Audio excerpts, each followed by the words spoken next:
One of the biggest questions I get is, what do you eat in a day? I think a big reason why you guys have asked me this question is because I have an autoimmune condition by the name of hashimotos. And this probably is maybe a part of the reason why y'all are so curious, which is why I thought I would produce a video all about it. And you may be surprised by the answer. Which begs the question, are you ready? If so, let's do this.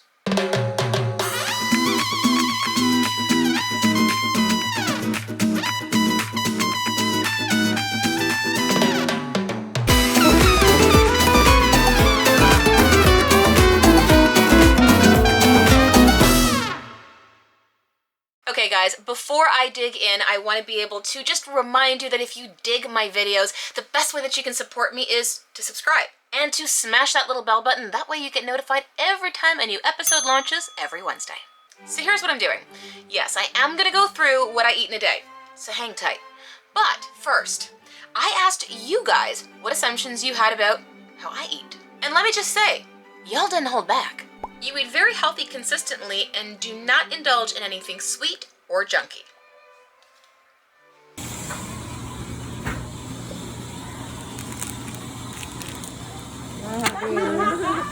They're so addictive. Okay.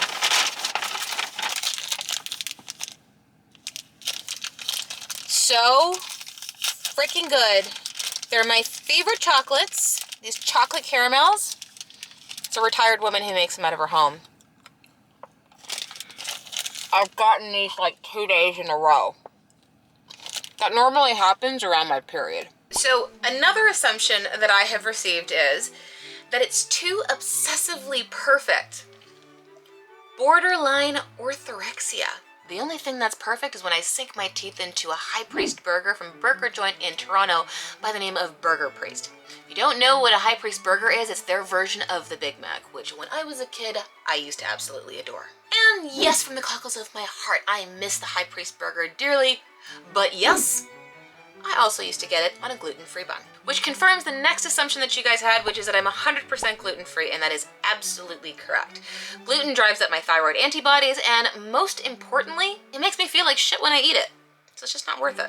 Listen, having an autoimmune condition has been no joke, but the most important thing is to be able to understand the causative factors behind why you have it to begin with. Otherwise, you're simply just going to be chasing symptoms. I've actually put together a free guide that outlines all the causative factors behind it, but most importantly, I've also included tools that have personally helped me greatly and many of my patients, and I would strongly suggest for you to download it, so make sure you do so because the link is in the comments. Another big assumption that y'all had was that I eat 0 carbs. And this is actually false. I do eat them, I just cycle them according to my cycle. I thought this would be the perfect time to bring in my dear friend and colleague, Dr. Stephanie Estima, who is the author of the book, The Betty Body, which helps you to understand how to eat and work out and so much more according to your menstrual cycle, even if it's irregular or if you don't have one. So women should be focusing on how they can change what they're eating through their menstrual cycle, simply because women are not little men. So when we think about men, they kind of go through a 24-hour cycle and they repeat that every single day. But women also have a cycle, but ours is much longer. Ours is, 28 or 29 days, especially if you are in your reproductive years. But this also applies if you are in menopause as well. You will follow very loosely a lunar cycle. So when we're thinking about eating for our cycle, for our menstrual cycle, the way that I like to structure things is alternating between a ketogenic diet and a high protein, moderate carbohydrate diet. So we would apply that. We would say keto in week 1, moderate fat, moderate protein, low to moderate carbs in week 2. And then we would repeat that. So in week 3, we'd come back to keto, and week 4, we'd do moderate fat, moderate protein, and then moderate to low carbs. So the numbers, don't really matter, but I'll give you numbers just for context. So in week 1, we might do 70% fat, 20% protein, 10% carbs and that would be week 1 and week 3. In week 2, we might do 40% fat, 40% protein, 20% carbs, and we would repeat that in week 4. Now, the differences between week 1 3 and week 2 and 4 is that in the first 2 weeks, we are in our follicular phase. So you can actually restrict your carbohydrates more aggressively in this phase overall. You can also fast if you like, if you're someone who loves to fast or you're just new to fasting, this is a great time for you to start that. And then once we ovulate, so we'll call it day 14-ish. I know everyone's a little different, but we'll just for simplicity, around midway through your cycle, you're going to ovulate, you're going to release the egg, and then your hormonal landscape changes. So now when we're coming back to that keto in week 3, we want to add in resistant starches, because now what we often find for women in this luteal phase or the secretory phase is that she is more bloated, she is more irritable, she is puffy, she is inflamed, she has more digestive issues. So adding in resistant starches and lots of insoluble fibers, so the green banana flour, the green plantain flour, the raw potato starch, and then all the cruciferous vegetables that have lots of insoluble fiber, really, really great for her bowel movements. If she's tolerant to them, because we also know that there are some women, autoimmune disease, particularly that my hashi girls, right? My hashi's ladies, there tends to be like things like kale and spinach that are not really well tolerated, oxalate count and all of that. So if you're able to have those, great. If not, you just put in the resistant starches, that'll really help. And then in week 4, we're returning to that, 40% fat, 40 protein, 20 carbs, but now all of your calories are increased there. And I just really want everyone listening to sort of cut the energetic cords around when I say increase your calories, because I know everybody gets scared of that, but you need it. Your body is creating an endometrial lining. It's a new organ that your body is creating every month. You need that energy.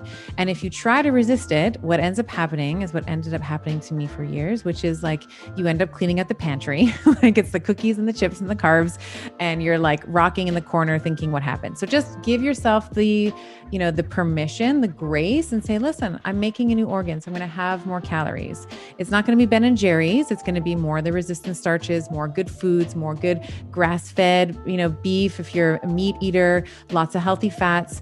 And that's how I would sort of alternate, week by week, the macronutrient count and some of the particular nuances in each week as it pertains to your menstrual cycle. All right, so without further ado, let's dive into what do I eat within a day. But just a heads up, I wanted to give you guys a real life depiction. So I showed this over the course of several different days to show you that I do actually change things up. When I wake up at 5 a.m., because I take my desiccated thyroid meds first thing, I can't eat or drink anything other than about a liter of water for the first hour. Now, if you want to be able to find out my entire morning routine, well then, surprise, I produced an entire video that you can check out here on my YouTube channel. For all the references mentioned in this video, make sure to read the description, which has all the details. After an hour has passed, I don't eat breakfast and never do. I intermittently fast for about 16 hours from the last meal I ate. And for the last 5 years or so, I have been drinking my Swiss cacao ketones during my intermittent fasting window. This helps to put me in a fat-burning state, and it also gives me incredible mental clarity. I also call this stuff my brain fuel. Now you might be wondering, do you snack? The answer is not usually. The reality is that these ketones, they help to suppress your appetite, so I normally don't feel hungry after drinking them. But this isn't a hard and fast rule. You see, I personally subscribe to something that I call commitment over consistency. This may be semantics to some, I get it. But for me, this allows me to adjust because as a high achiever, type A kind of gal, I used to beat myself up when I just couldn't stay consistent. That shit ain't flying anymore. Or I'll make a smoothie that I usually make with water, a tablespoon of tahini paste, 1 organic banana, and a tablespoon of green banana flour. Green banana flour is one of my faves. What I was trying to say is when it's one of my favorite starches. And I've used it for everything from making waffles, but in this case, I put a tablespoon of the stuff in my smoothie because it helps me to feel full and curb cravings. The other thing I love about this stuff is that it is a decent source of potassium. And you see, those with thyroid dysfunction really need to up their potassium-rich foods, so this shit is a must. Green banana flour is an example of a resistant starch, which is a fermentable fiber, and it passes through the intestines undigested. This fermentation process delivers short-chain fatty acids that the cells in our colons love, called butyrate. Now for those of you guys who assume that I don't eat enough fiber, you're right. In the sense that yes, my diet is pretty low in fiber compared to someone who's plant-based. But despite eating an animal-based diet, which has greatly helped my autoimmunity, I can tell you that I poop even better than I did before when I ate vegetables. Why? Because I cook with butter liberally. And if you didn't know this, butter is one of the highest sources of butyrate that there is. All right, so when I do use protein powder, my favorite one is the vanilla pure paleo protein because it contains something called hydro beef in it. This is a highly concentrated beef protein from animals from Sweden that are raised without hormones and have a diet that is completely free of GMO grains and grasses. And remember, resources are in the description of this video. Which leads me to my first meal of the day, which is about 5 hours later at 11 a.m. These are normally leftovers from the night before. Okay, so you might ask, does Eric eat the same way? Well, this is what he's eating. He's got those 2 meats, so some leftover and then some pulled pork, and tons of vegetables. He eats a ton of salad. So Eric's main fat source is normally avocado, which we generally have on hand. I would freaking love to be able to eat avocado, but sadly, I'm intolerant to it. So my favorite fat source is beef suet. Okay, I get it. You guys are probably wondering, beef what? Beef suet. This is probably one of my favorite sources of fat. I store it in the freezer. It can come like this, or these hard chunks. I get it organic or grass-fed.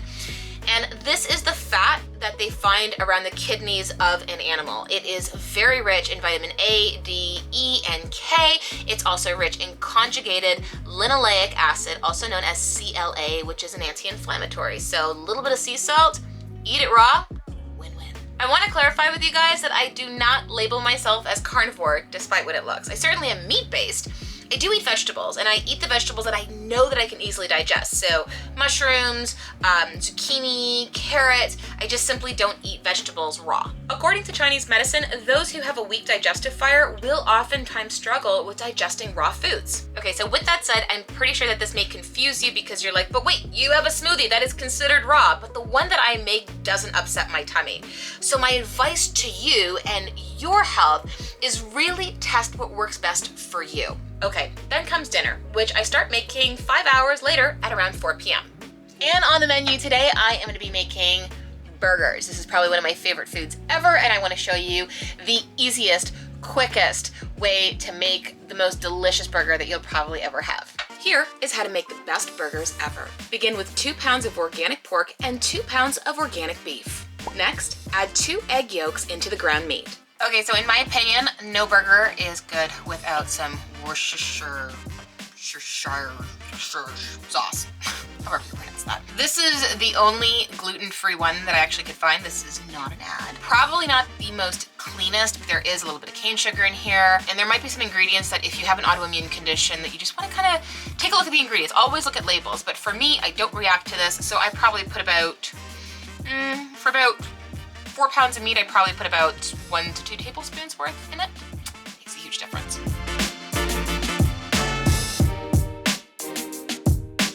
Okay, so this is literally the best secret ingredient for burgers. And I'm saying this because a lot of people don't know this, but if you shred about 2 tablespoons worth of organic butter, doesn't matter if it's salted or not salted, don't worry about it. Grass-fed's even better.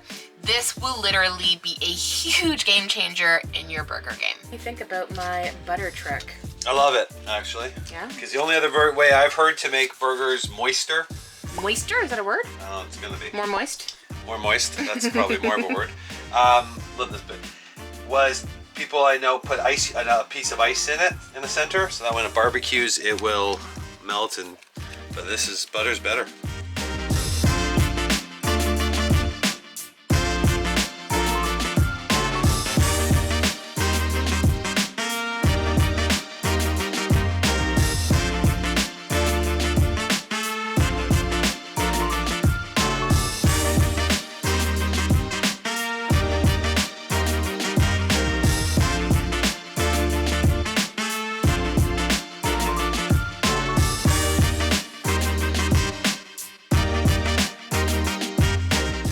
Want to make sure that you do not, absolutely do not salt until you put it on. So I salt liberally, liberally. throw that on. I also forgot to pepper those, so I'm just gonna do these ones. But make sure that you add pepper on both sides, guys.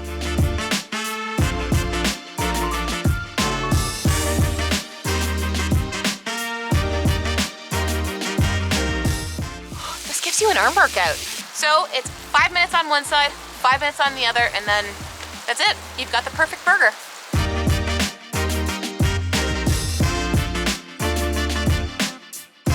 I save the egg whites because I end up making chaffles. Now, if you haven't heard, chaffles are a huge rage. People love them, and I usually make them when I'm making my burger. So I'm gonna show you a way to make them, and also an alternative way to make them, just so that you have options, because options are always good.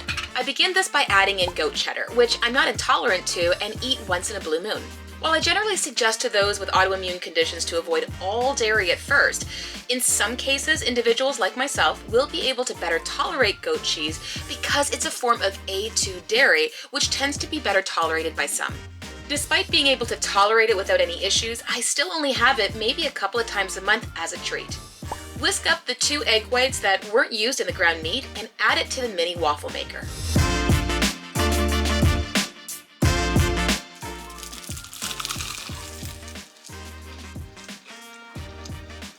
The best burger ever.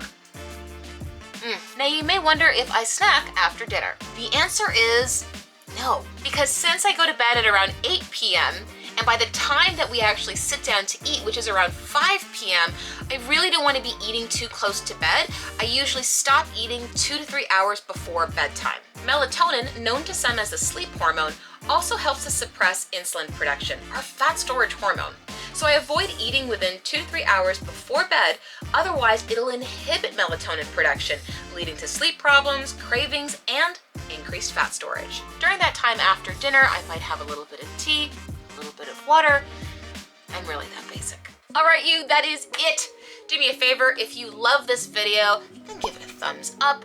Make sure that you tag a friend who just might need it, and make sure to leave me a comment. Let me know what you thought, and please do me a favor. Help a sister out, subscribe to this channel, and don't forget that new episodes launch every single Wednesday. I'll see you next time. Are you sitting or are you standing? I'm standing. Are you? Would you like me to? No, it's I can fine. lower my desk. I'm just. Well, we have to dance then.